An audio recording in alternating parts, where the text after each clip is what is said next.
the tape. You know, like what you're saying, 15 seconds. Imagine Ron Paul for an hour with Obama. One-on-one. In How debates, great it would be. Well, I mean, again, I think really, you see, that would wake up the nation. It would be beautiful. That's why they can't let it happen. I know, they're going to try their best. But the truth of the matter is that, you know, if again, it's like Ron Paul winning these, excuse me, if he starts getting momentum and actually can win the amount of votes that you need or whatever you have to, the collective votes that you have to get, you know, it depends on a lot of things. I mean, for example, I'm not a Republican. You know, I'm a libertarian. I was a Democrat because I was a sheep that was asleep until I woke up. Somebody's calling? Who's this? Let's see. I don't know if I can. Well, I know the world. I don't want to lose. I don't want to lose the Skype. Well, a lot of us here in We Are Change, Connecticut, we all switched over to Republican, so we could, because you have to be Republican to vote in the Republican primaries for Ron Paul. Yeah, it's insane. Like, I can't even believe that I wrote that. I actually am. I am a Republican, but I'm not a Republican. Believe me. I mean, we're doing it for Ron Paul. We're doing it to help in April. So you have to have this time period of time. So yeah, April you'll be able to have the primary. He's going to go all the way as far as, you know, whether or not he'll get the nomination. I don't believe it's probable that he's not. I mean, but let's try. You know, give him the best effort. And then what am I literally going to do? The minute that I vote, I'm going to change back to libertarian. And then whatever happens, and I think what's going to happen is he's going to run as an independent.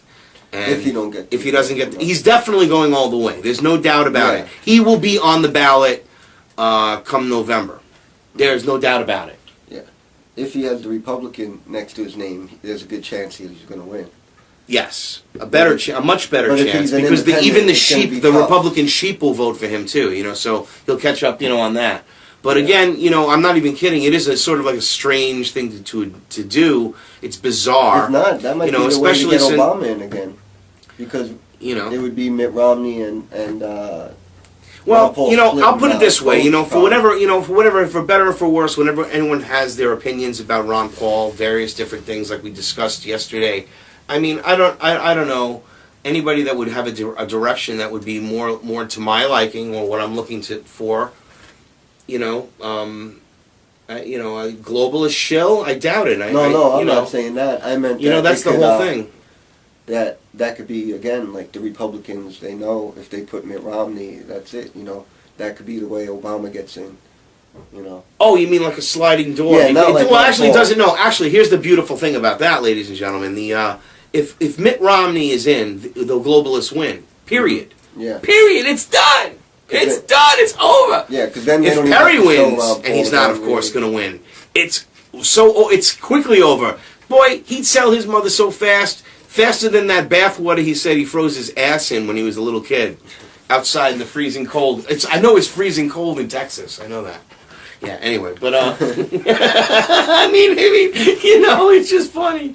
But anyhow, I just can't stop regressing. Sometimes it just. Oh my God. I digress again. Well, then let me go to another. Yeah, go to something else. We got a few more minutes before this goes Roger into calls things us. we talk about is here in America when we talk about cashless societies. So we've already talked about this. A lot of people probably know already about it. Well, right here is India implements first biometric ID program for all of its 1.2 billion residents. Hi-yo! Here we go. We got your tattoo for you. It goes in there. Over the past few months, I have written several articles. This is Brandon Tuberville. Several articles dealing with the coming cashless society and the developing technological control grid. I have also written about the surge of government attempts to gain access to and force the use of biometric data for the purpose of identification, tracking, tracing, and surveillance. The project will be directed by the Unique Identification Authority of India, UIDAI. They was going to have the letters for some crazy thing. Unique Identification Authority of India. That's the... A UDAI. We're going to give you a UDAI. Under the premise of providing, of course, the premise of preventing identity theft Very big problem of identity theft in India. Yes, it is. So, yes, big problem. Here it is, 1.2 billion people, which is a lot more than America has, and they think they're gonna have no problem doing it. They got a picture of a girl holding up a card right there. Yeah, she's loving it. You know, so 1.2 billion ready to be cashless in India, which is basically not that there's no cash. There's no physical cash. It's just on. This is like looks like a card, or they call it biometric ID. But over here we talk about the FRID chips. That's like the high tech. It's just a higher tech. This is just the low tech version. Yeah. Where they'll just one day their little card won't work. Oh, I've been enslaved. Oh. Yeah. Again, you piss off the government. They just shut off your thing. They shut off your water. They shut off your everything. That's what they do. One of these 1.2 billion people, they don't like. They say something that India don't like. Well, we turn off your ID. Or it's horrible. It's horrible. Go food shopping now. I mean, it's like, I swear, it's like living in the Twilight Zone, Vinny. I mean, every single day, and it just... And nobody pays attention to it. It is a world Oh, order. yeah. Oh, of course. That's why it's called the New World Order. Speaking of a world order, this is Eustace Mullins' World Order. I'll spend the next few minutes going over this. Now, Eustace Mullins... was basically it's huge. It's a lot, and I got it off the internet, and this is Eustace Mullins. He was a researcher. He worked for the government. He was a deep researcher. Exposed many things, like about the ties of government to bankers and war, starting war. Deeper than that, one of the deepest of the deep. Totally understood what was going on. This book was written in 1985. It can be obtained online for free as a PDF, and then I just printed the PDF. It's free PDF. You can get it. It is...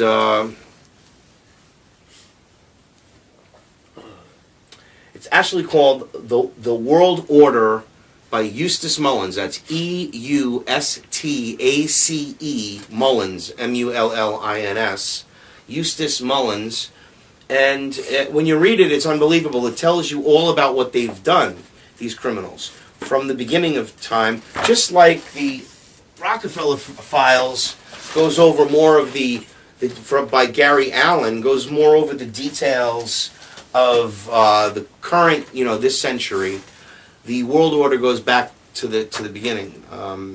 It also brings connections between the corporations. It ties them together with links that you'll see that is incredible. I'll go over a couple of things, but just to show you the beginning of it, is the idea is that who is Eustace Mullins? Well, he's a tremendous researcher, and these are his own words. My search for the names and addresses, and this is what's in here, literally the names and addresses of the New World Order rulers, of the Rockefellers, the Rothschilds, and literally of the world, became a medieval quest to find the Holy Grail.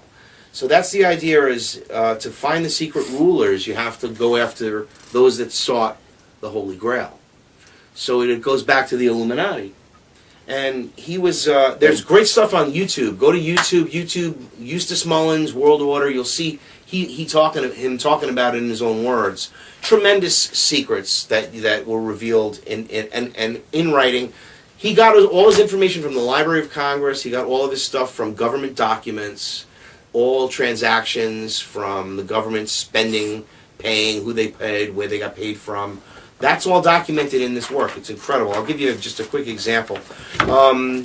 Let's talk about it. It looks like there's something about Rockefeller right here. I just opened up to 109. Any page, huh? Yeah, pretty much any page. 108. Here, let's go. All right. On page 108 of the World Order, it states, Eustace Mullins writes, after the Federal Reserve Act had been passed by Congress and signed into law by President Woodrow Wilson, 6 New York banks controlled the Morgan Standard Oil Group, and they bought controlling interests of the Federal Reserve on the Bank of New York, which they have held ever since. The May 19, this is from 1985, by the way, and it's still the same.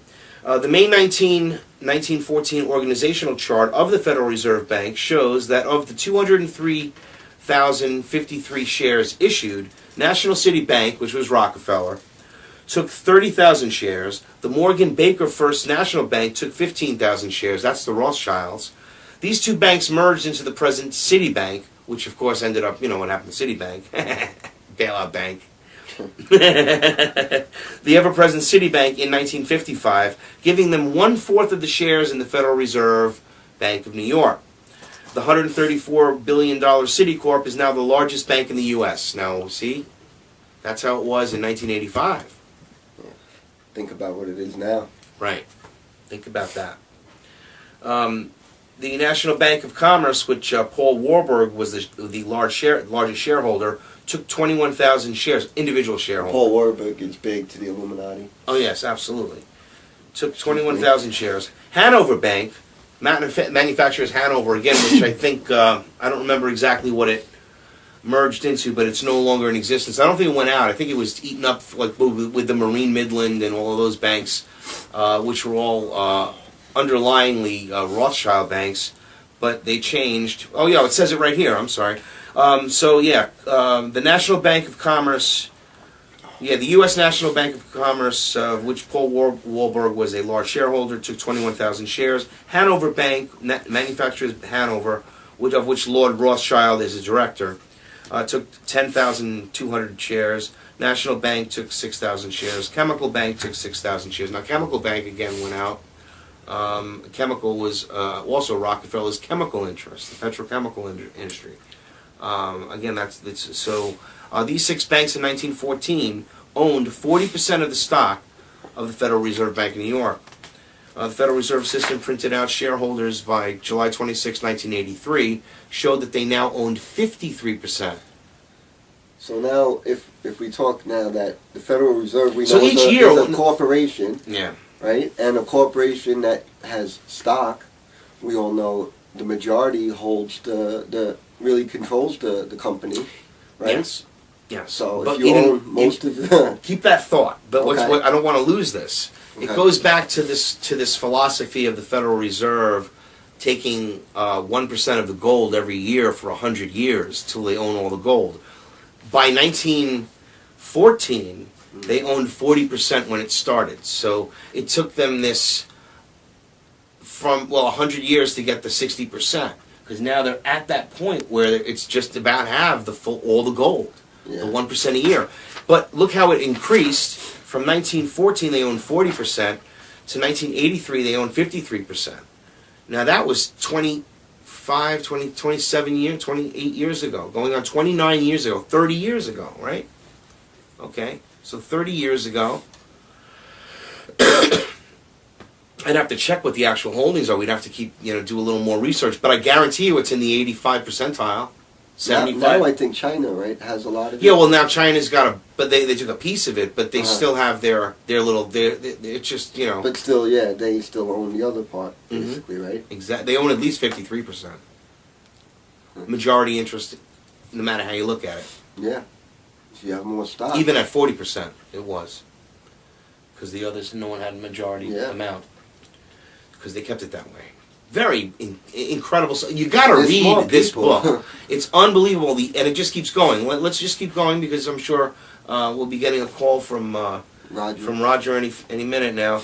The New York Times, September 3rd, 1914, at the time the Federal Reserve stock was being sold, showed the principal stockholders of these banks as followed. National City Bank, 250,000 shares, of which John Stillman owned 47,000.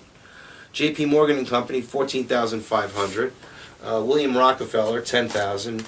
M.T. Pine, actually I have his, oh my goodness, M.T. Pine, 8,267. A lot of Rockefellers. J.D. Rockefeller, 1750. J.S. Rockefeller, W.A. Rockefeller. But here's the thing. You start adding up these because they give up their personal ownership as well, technically. But they'll utilize through giving away money to foundations that they control to say, well, we don't have that much money. That's the way they keep it hidden. They keep their money hidden, right?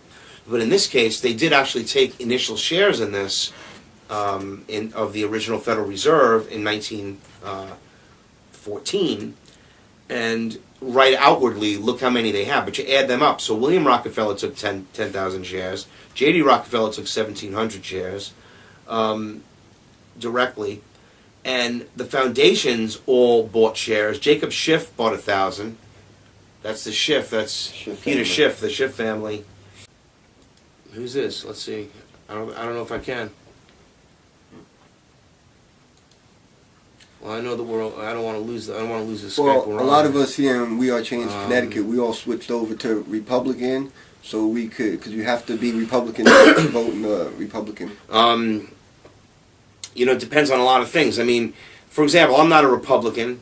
You know, I'm a libertarian. I was a Democrat because I was a sheep that was asleep until I woke up. Somebody's calling. The matter is that you know, if again, it's like Ron Paul winning these excuse me, if he starts getting momentum and actually can win the amount of votes that you need or whatever you have to, the collective votes that you have to get. You know, I'm what you're saying, 15 seconds. Imagine Ron Paul for an hour with Obama. One-on-one. In the How debates, great it would be. Well, I mean, again, I think really, you see, that would wake up the nation. It would be beautiful. But I mean, they can't let it happen. And I know they're going to try their best.